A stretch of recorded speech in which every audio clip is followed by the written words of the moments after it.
Welcome back to Straight Talk. I'm Laurel Porter. We're discussing another busy week in politics, both in Washington, D.C. and here in Oregon. Welcome once again to our panelists, Len Bergstein, Shemia Fagan, and Bill Currier. Thanks again for being here. One of the big things in the legislature, of course, is the budget. And we've had some good news. They had $200 million more than they thought. But the bad news is we still have a $1.6 billion hole. And the Senate President Peter Courtney said they're going to have to make some cuts and raise some revenue that could include restructuring taxes on Oregon businesses. So my question for Shemia and Bill right off the top is, do we have a revenue problem or do we need to spend less? We'll start with Shemia. Well, we certainly have a revenue problem. We have an unsustainable path that we're on in Oregon, both within terms of having the lowest corporate business taxes in the nation and also kind of our kicker. So we can't actually, people often say, oh, the legislature should act like a family and save when it's, when they have abundance and skimp when they don't. Well, we can't save when we have abundance. When we have more than we expect, we actually have to kick it back to voters under the Constitution. So we can't quite operate the way that a family can on a budget. So I think that we certainly have a revenue problem, but we should always be looking for ways to save money. That's both in terms of our expenditures on budget items and also the way that the legislature spends tax credits and tax deductions, because those are expenditures too. And I think we need to look at that all to make sure we come up with a balanced budget. Bill, are Republicans willing to go for any more taxes, more revenue? Well, like you said, hundreds of millions in additional revenue, and still it's being described as a $1.7 billion shortfall. And the position of Republicans is, let's have some accountability on how we're spending money currently before we ask for more. And put it on the shoulders of taxpayers and businesses in Oregon. What kind of deal do you want? Are you willing to make some kind of deal if PERS is focused on? Well, I don't think anything's off the table, but we have to have accountability for spending before we ask for more money. Len? Well, the big problem, as we talked about before, is these four big areas all have some sort of a revenue problem or a spending problem that they've got accountability problem. I think is a good way to put that, Bill. So PERS is characterized that. Transportation packages, healthcare, all the ones that we've been talking about, they all have those dynamics. I think the golden ticket here is for the legislature to find some sort of stable revenue source. There's too much volatility. I don't know whether, if you could understand more about how much revenues you were coming in, you could in fact do the accountability game that you're talking about, Bill. And I think there are enough legislators down there who are smart enough to figure out how to make those two parts of the puzzle work. But the thing that we lack is any kind of acknowledgement of a stable kind of revenue source. Whether some people want that to be a carbon tax, some people want it to be a sales tax, some people want something else. But we really need to kind of focus on that. And the idea about these large deficits, as Shemia was saying, is really kind of just takes your focus away from the fundamental reform that the state really needs to do. A lot of people are really sick and tired of being stuck in traffic. Yeah. And they really want something to be done. The legislature hasn't been able to come to grips with the transportation package. Well, there's talking about money. There isn't really enough money.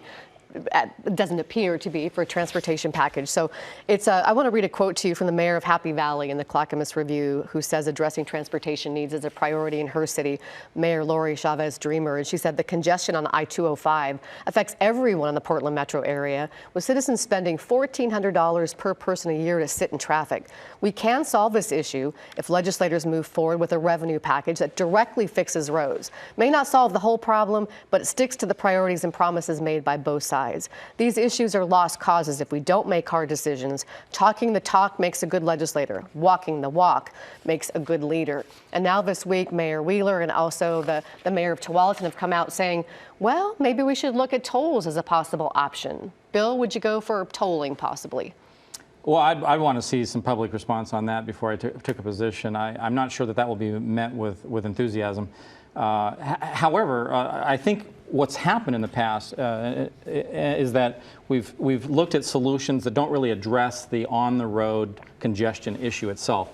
Simple things like adding lanes and repairing roads that are in dire need of repair. We look at these fancy, expensive, hard to study, long time to implement, require federal funding approaches that go nowhere, like the bridge, Columbia River Crossing. So we've got to get away from that and start looking at practical solutions that are very simple to understand, like adding lanes to freeways. Shemia, you want to comment on tolls? Well, toll, I think everything is on the table. I wasn't on the transportation committees when I was in the legislature, but I think that, the truth is that the way they typically fund, and actually tends to be a bipartisan solution, the way that we typically fund transportation, is through a gas tax. And I think the legislature, unfortunately, because the Republicans locked down after we passed the clean fuels bill, they refused to pass or consider any transportation package in the previous session, is we really missed an opportunity when gas prices were crazy low. We could have had a gas tax that Oregonians didn't feel because gas prices were so incredibly low, and we could have raised a lot of money to fund the programs, the nuts and bolts, filling potholes, building sidewalks, expanding lanes, and doing the things we need to do. And so I hope that the Republicans in the Oregon legislature don't lock down again on something that's kind of unrelated when we have the opportunity to do something while gas prices are still relatively low. But I wish that we had done that a session ago when they were really low, because we could have done a lot for Oregon roads. My response to that real quickly would be that the low carbon fuel standard lined the pockets of out-of-state interests, and it was a horrible situation, and the Republicans needed to step up and try to block that. And that's the leverage that they have, is to say, look, if you start considering these sorts of things instead of dealing with the practical issues of transportation, then we're going to object. Len? I think substantively they've covered this really well. The problem is it needs to be a little more trust in the department. There's audits that have kind of raised issues about whether or not people feel comfortable giving the department all the money it really needs. And then there's questions about who's in charge. And on that point, I want to make sure that your viewers know that some of the best people in the legislature are working on this. People like Betsy Johnson on one side, Brian Boquist on the Republican side, Kathy McEwen, a House member, Jeff Cruz. These people are really very good, and they're very pragmatic. So your viewers should know. We'll see a transportation package. I do think there'll be a package. package, and at least when you talk to the people who are doing it, they say that there's some momentum. It's very tough, and it's tied in with all these other kinds of issues that need some sort of revenue source also. But there really is some amount of confidence down there that something's going to happen. Len, thank you. Thank you, Bill Currier, Shemia Fagan. Thank you for joining us here on Straight Talk. I hope you'll come back. It's a lot of fun. And thank you for watching. We'll see you next week for Straight Talk. Oh, Susie's supposed to shake your hand.